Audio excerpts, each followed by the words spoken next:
All right. Hopefully this can be edited, right? So.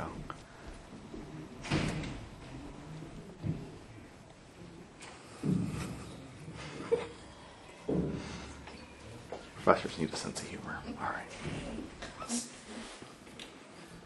This past year at Liberty University, I had a professor named Dr. Troy Matthews. He was an awesome teacher.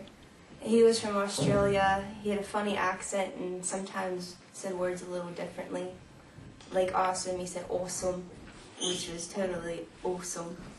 He taught biblical worldview, and he personally challenged me to filter everything that comes at me in the world and to compare that with the Bible. I've been to 2 different universities, one a secular university and one a Christian university. The secular university, when people would talk about God and religion, it was always generalized in a gray area. People would say, if you pray, and if you believe in a God or a higher being. But at a Christian university, it's very comforting to know that the majority of people there believe in one God, the true God, the great I am. I chose this topic of talking about being a professor of art is because this is the career I'm pursuing at Liberty University.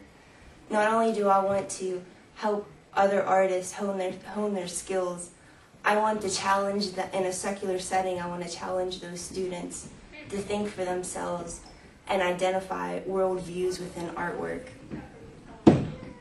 Ken Hempfield, in the article Life Answers, defined worldview as whether Christian or secular is the unifying perspective from which we organize our thinking about life, death, art, science, faith, learning, working, money, values, and morals.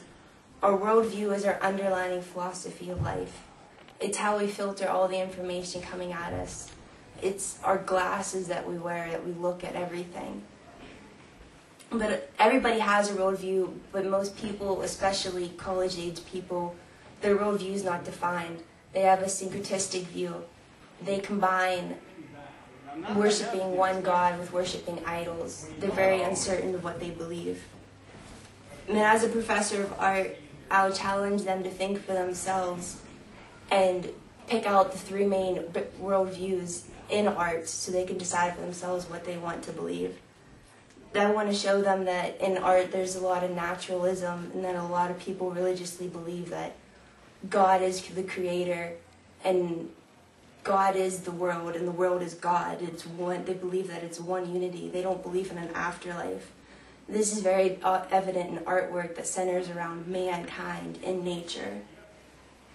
I also want them to pick out in artwork themes of pantheism. Beliefs in many gods is most evident in Eastern artwork, where they believe everything is a god. Every object, everything in creation, every animal is a god, and man's on a search trying to reconnect with creation itself. These pieces of artwork will have a lot of emphasis on man and a lot of emphasis on animals being more important than man or a higher being. And I also want these students to be able to look at works of art and be able to pick out theistic themes. It's most evident in Christianity and Islamic art, where the praise is given to a higher being in the artwork. A lot of the themes come from the Bible. And when students would have questions about worldviews, I would point them to the Bible and talk about worldly philosophies with them to help them decide for themselves. But I'd always point them to the Bible for the basis of a biblical worldview. That is Genesis 1:1, for God created the heavens and the earth. Because without belief that God created everything, it's not possible to believe any further. And I also want to take things that God values and incorporate them into this career. Like God values that we show love towards others, just as Jesus showed love to every single person that he met on earth. And I also want to show compassion for the students that I'm going to teach, because I do think it's very possible that there be a generation in this world that knows not of God. I will use conversations to help establish understandings of life for these students to decide for themselves.